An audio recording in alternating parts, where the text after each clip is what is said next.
मुल्क भर की तरह कराची में भी सर्दी बढ़ गई। शहर में गुज़श्ता रात दिसंबर की सर्द तरीन रिकॉर्ड दर्जा हरारत सिंगल डिजिट में आ गया। मलीर और नॉर्थ कराची का दर्जा हरारत 9 डिग्री सेंटीग्रेड रिकॉर्ड। मैदानी इलाकों में धुंध के डेरे। मोटरवे M2 ठोकर न्याज बेग से बाबू साबू तक धुंध की वजह से बंद कर दी गई। मोटरवे M3 समंदरी से दरखाना तक, मोटरवे M4 शोरकोट से गोजरा तक धुंध की वजह से बंद। बालाई इलाकों और शुमाली बलूचिस्तान में यख बस्ता हवाओं का राज।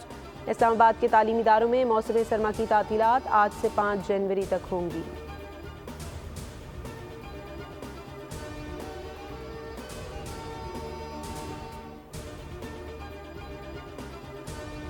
जर्मनी में कार सवार शख्स ने क्रिसमस मार्केट के हुजूम को रौंद दिया। 2 शहरी हलाक, 80 से ज़ायद जख्मी हो गए।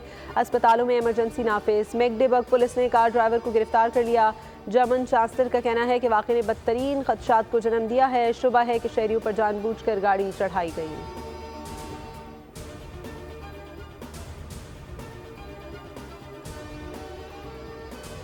अमरीकी ऐवान नुमाइंदगान में शट डाउन से चंद घंटे पहले हुकूमती अखराजात का बिल मंजूर। नौमुंतखब अमरीकी सदर ट्रंप के कर्ज की हद में इजाफे के मुतालिबात को मुस्तरद कर दिया गया।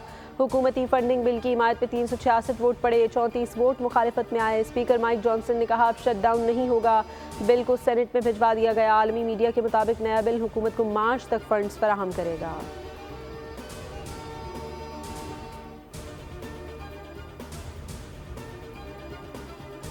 जुडिशल कमीशन का इजलास आज होगा। इजलास का एजेंडा जारी। आईनी बेंच की तोसी का मामला भी शामिल। सुप्रीम कोर्ट के आईनी बेंच की सरबराही जस्टिस अमीनुद्दीन खान की सरबराही में तश्कील दिया गया, जिसमें जस्टिस जमाल खान मंदुखेल और जस्टिस मोहम्मद अली मजहर समेत सुप्रीम कोर्ट के दीगर जज शामिल हैं।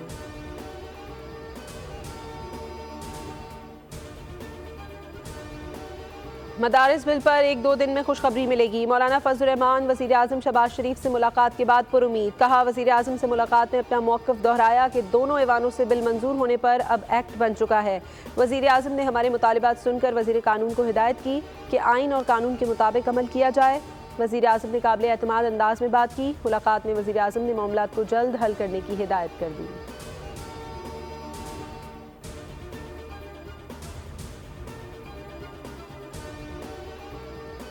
हुकूमत के साथ राब्ते तेज करें। CEC इजलास में राबतों के मस्बत नताइज से आगाह करे। Chairman peoples party Bilawal Bhutto की रहनुमाओं को हिदायत। इजलास में गवर्नर पंजाब, गवर्नर KP, वज़ीर आला सिंध, बलूचिस्तान और दीगर की शिरकत। बड़ी बैठक में मुल्क की मजमूई सियासी सूरत हाल पर तबादला ख्याल।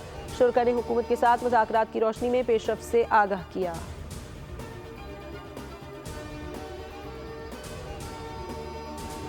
कुरम में नफरत फैलाने वालों को दहशतगर्द करार देने का फैसला। वफाकी वज़ीर दाखिला मोहसिन नकवी और वज़ीर आला अली अमीन गंडापुर की ज़ेर सदारत एपिक्स कमेटी का इजलास। अली अमीन गंडापुर ने कहा सिक्योरिटी सूरत हाल में वफाक सूबे से ताउन करे। वफाकी वज़ीर बोले मदद के लिए हमेशा तैयार हैं। इजलास में 1 फरवरी तक कुरम को बंकर्स और असलहे से पाक करने का मुतफ़िक का फैसला।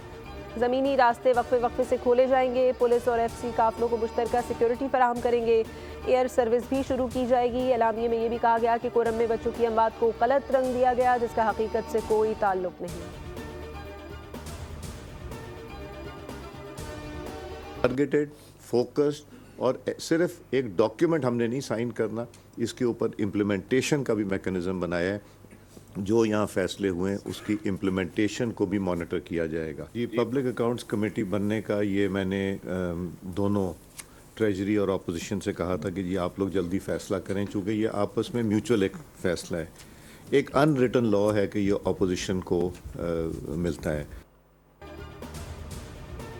जिस दिन मुकालमा शुरू हुआ रास्ता बनने लगेगा। मुज़ाकरात के लिए जिसकी भी मिन्नत करना पड़ी करेंगे। खामोशी से सहूलतकारी करके आयतल कुर्सी फूकूंगा। जमहूरी रिवायात और इक़्तिदार की पासदारी ज़रूरी है। स्पीकर सियासी अदम इस्तेहकाम के खात्मे के लिए किरदार अदा करें। स्पीकर पंजाब असम्बली कहते हैं मुज़ाकरात की भूख ना हो तो सियासत दफन हो जाती है। मुश्किलात से निकलने का रास्ता बातचीत है।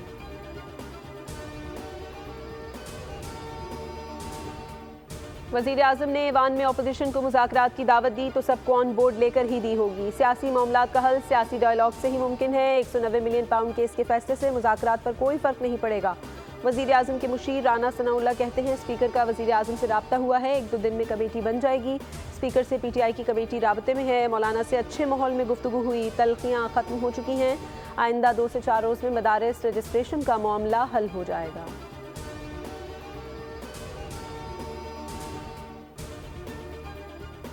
कराची में डकैती मज़ाहमत पर एक और शहरी कत्ल। लवाहिकीन के मुताबिक 35 साला जमाल खान को नई मोटरसाइकिल छीनते हुए कत्ल किया गया। पुलिस के मुताबिक मकतूल जमाल मेट्रोवेल साइट का रिहायशी था।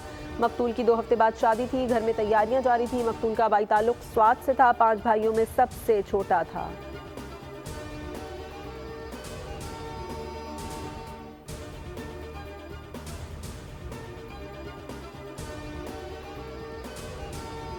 यूनान कश्ती हादसे में गुजरावाला से 2 मरकजी मुल्जिमान गिरफ्तार। FIA के मुताबिक मरकजी मुल्जिमान में खुरम जज्जा और उस्मान जज्जा के बहनोई अनसर और सहूलतकार नदीम शामिल। इंसानी स्मगलिंग दुनिया भर में बदनामी का बायस बनती है। सहूलतकारी में मुलविस FIA एहलकारों की निशानदही और सख्त कार्रवाई की जाए। वज़ीर आज़म की इंसानी स्मगलिंग की रोकथाम पर इजलास में गुफ्तगू। मुतालिका इदारों को आपसी राबते मज़ीद बेहतर बनाने की हिदायत। कहा 2023 कश्ती हादसे में जिम्मेदारों के खिलाफ कार्रवाई इंतहाई सुस्त रवि का मुजाहरा किया गया। इंसानी स्मगलिंग से मुतालिक तहकीकात जल्द मुकम्मल की जाएँ।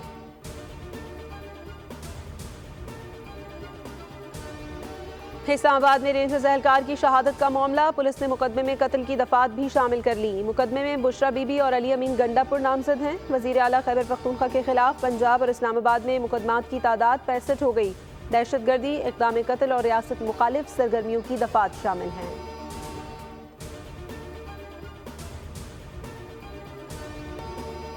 GHQ हमला केस। बानी PTI और फवाद चौधरी समेत दीगर रहनुमाओं की फर्द जुर्म की कार्रवाई के खिलाफ दरखास्तें खारिज कर दी गई। समाज से मुसलसल गैर हाजिर रहने वाले जैन कुरैशी समेत PTI के 6 रहनुमाओं के तहरीरी वारंट भी जारी कर दिए गए। मुल्जिमान की बैरून मुल्क जाने की इजाज़त की दरखास्त भी खारिज हुई। अदालत ने दरखास्त के साथ मुंसलिक दस्तावेजात को नाकाफी करार दिया। समात ATC जज अमजद शाह ने की। सिक्योरिटी फोर्सेस का कामयाब ऑपरेशन। फितनाल खवारिज का इंतहाई मतलूब दहशतगर्द जहन्नुम वासिल। टांक में 17 और 18 दिसंबर की दरमियानी शब ऑपरेशन किया गया। ऑपरेशन में 7 खवारिज को जहन्नुम वासिल किया। इंतहाई मतलूब खारिजी सरगना अली रहमान उर्फ मौलाना तहा भी मारा गया। खारिजी ने बच्चों को ढाल के तौर पर इस्तेमाल करने की मज़मूम कोशिश की। सिक्योरिटी फोर्सेस ने दोनों बच्चों को बाहिफाजत बाजियाब कराया।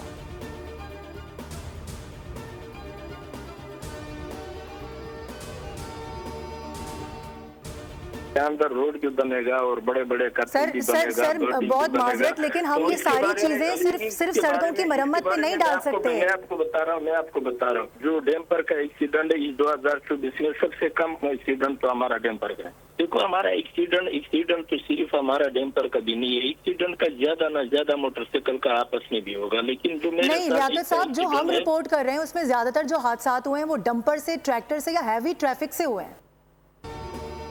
बोल न्यूज़ बना आवाम की आवाज़। शहर में दंदनाते कातिल डंपर्स का मामला उठा दिया। पाबंदी के बावजूद हैवी ट्रैफिक सड़कों पर क्यों? सवाल किया तो बुरा मान गए। सदर डंपर एसोसिएशन हाजी लियाकत महसूद ने ड्राइवर्स की गफलत मानने से इनकार कर दिया। हादसात का जिम्मेदार मोटरसाइकिल सवारों को ही ठहरा दिया। दिसंबर में ट्रैफिक हादसात में अमवात की तादाद 74 हो गई। रवा साल 762 अफराद हादसात का शिकार हुए।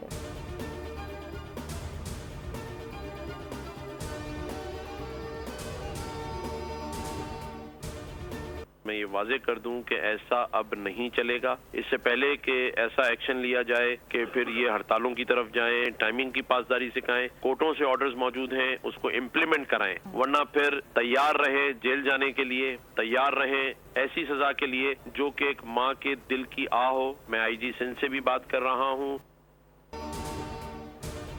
डंपर्स वाले सुधर जाएं या जेल जाने के लिए तैयार हो जाएं। गवर्नर सिंध कामरान टिसोरी ने डंपर से शहरियों की आए रोज अमवात का सख्ती से नोटिस लेते हुए खुद मैदान में आने का ऐलान कर दिया।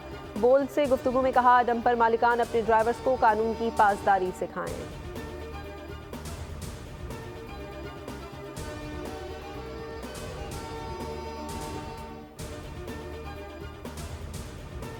कराची में बगैर लाइसेंस चलाने पर गाड़ी होगी जब्त और होगा भारी जुर्माना। मोटरसाइकिल सवार को 1000 रुपये जुर्माना देना पड़ेगा। पब्लिक सर्विस व्हीकल LTV बगैर लाइसेंस ड्राइविंग पर 2000, कार जीप वालों पर 1500 रुपये जुर्माना होगा। बगैर लाइसेंस हैवी ट्रांसपोर्ट चलाने पर 2500 रुपये जुर्माना देना होगा। शहरी बगैर लाइसेंस सड़क पर ना आए, ट्रैफिक पुलिस की हिदायत। है कि इंटरसिटी बस सर्विस में इलेक्ट्रिक बसेस इंट्रोड्यूस की जाएं। हमारी कोशिश अभी ये है कि हम कोई 200 बसें इंशाल्लाह अगले कुछ सालों में लेके आएंगे जो हमारे जो छोटे रूट हैं जैसे लाहौर गुजरात है, लाहौर साहिवाल है, कराची हैदराबाद है, इस तरह के जो रूट हैं जो कि 200-250 किलोमीटर के का फासला में हैं, उनके अंदर हम कोई 200 बसें इंट्रोड्यूस करें। इससे फ्यूल की खासी बचत है और बिजली पे ये बसें चार्ज होंगी। और उसके साथ साथ मुल्क का भी फ़ायदा, ज़र मुबादले का फ़ायदा है। अवाम के लिए अच्छी खबर, डाइवो कोशिश कर रहा है कि बस सर्विस में इलेक्ट्रिक बस सर्विस मुतारिफ करवाई जाए। CEO Daewoo express Pakistan Faisal Siddiqui कहते हैं इलेक्ट्रिक व्हीकल की रिवायत तेज़ी से दुनिया भर में पाई जाएगी। कोशिश है कि 200 बसें आइंदा चंद बरस में रूट पर लाएं।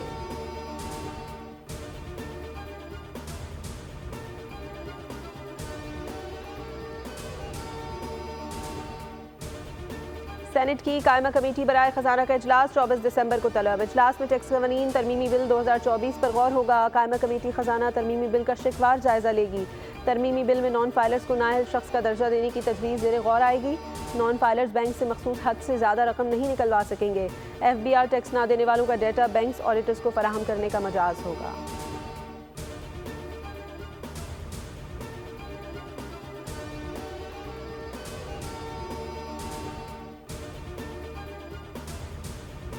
अलिफ को वोट दे के आते हैं, 2-3 दिन रिजल्ट रुक जाता है, बे के अकाउंट में वोट आ जाता है। हमें तो पता था पिछले 70 साल से इलेक्शन किस तरह हो रहे हैं, लेकिन इस दफा इंटरनेशनल लेवल पे भी पता पड़ गया इस इलेक्शन में कि किस तरह इलेक्शन होते हैं। मैं समझता हूँ कि यही रवैया रहा तो जो खानदानी आदमी है, जो अपनी इज्जत महफूज रखना चाहता है, बचाना चाहता है, वो पीछे हट जाएगा।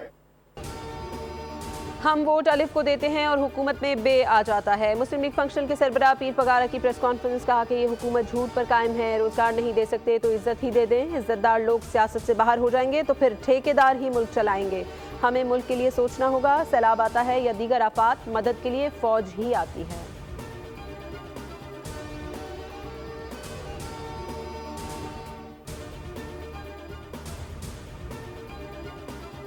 सिंध के सीनियर वजीर शहीद इनाम मेमन ने सूबे में गैस की लोड शेडिंग का मामला उठा दिया। कहा गैस की लोड शेडिंग से रोजमर्रा की जिंदगी और सनती सरगर्मियां मुतासिर हो रही हैं। पाकिस्तान का मौशी हब कराची लोड शेडिंग का मुतहम्मिल नहीं हो सकता। वफाकी हुकूमत की जिम्मेदारी है कुदरती वसाइल की मुनसिफाना तकसीम को यकीनी बनाए।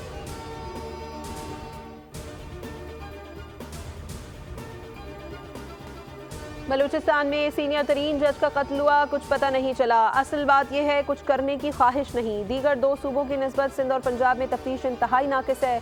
कत्ल के मुल्जिम इसाक की दरखास्त जमानत कब्ल गिरफ्तारी पर समाअत के दौरान जस्टिस जमाल मंदुखेल के रिमार्क्स। कहा लोग चाहते हैं सारे काम सुप्रीम कोर्ट करे, मुल्जिम को गिरफ्तार करके जेल हुक्काम के हवाले करने का हुक्म।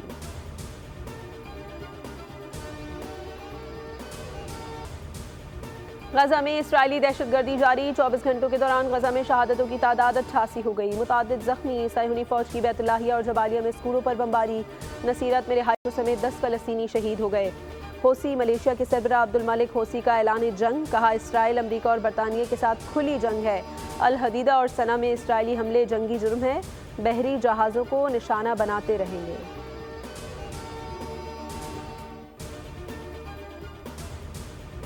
रूस का यूक्रेन पर मिसाइल हमला, 1 शख्स हलाक 12 जख्मी। हमलों से सिफारत खानों को भी नुकसान पहुंचा। यूक्रेनी हुक्काम के मुताबिक रूस ने दारुल हुकूमत कैफ को बैलिस्टिक मिसाइलों से निशाना बनाया।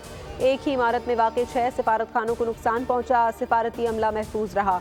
रूसी वजारत दिफा ने दावा किया कि यूक्रेन की खुफिया एजेंसी के ज़ेर इस्तेमाल कमांड सेंटर को निशाना बनाया। अमरीकी साख्ता Patriot anti aircraft missile system को तबाह कर दिया। पाकिस्तान सुपर लीग के 10वें एडिशन की तैयारियां जारी। इवेंट की ड्राफ्टिंग तकरीब 11 जनवरी को गवादर में होगी। बलूचिस्तान के साहिली शहर में ड्राफ्टिंग का मकसद उसकी सकाफती और इक़्तिसादी अहमियत को उजागर करना है। ड्राफ्टिंग में तमाम फ्रेंचाइज सीजन 10 के लिए खिलाड़ियों का चुनाव करेंगी। PSL का मेला आइंदा साल अप्रैल-मई में सजेगा।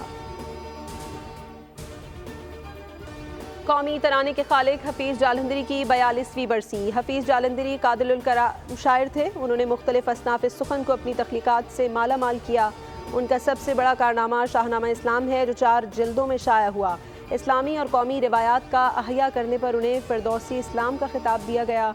हफीज़ जालंधरी ने गज़लें, नज़्में और गीत भी लिखे। उनकी लिखी नज़्म अभी तो मैं जवान हूँ आज भी अवाम में बेहद मकबूल है।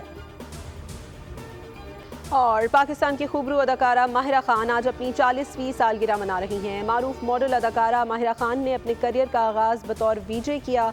उनके मशहूर ड्रामों में हम सफ़र और शहरज़ाद काबिल ज़िक्र हैं। सदके तुम्हारे, बिन रोए समेत कई ड्रामों से मकबूलियत पाई।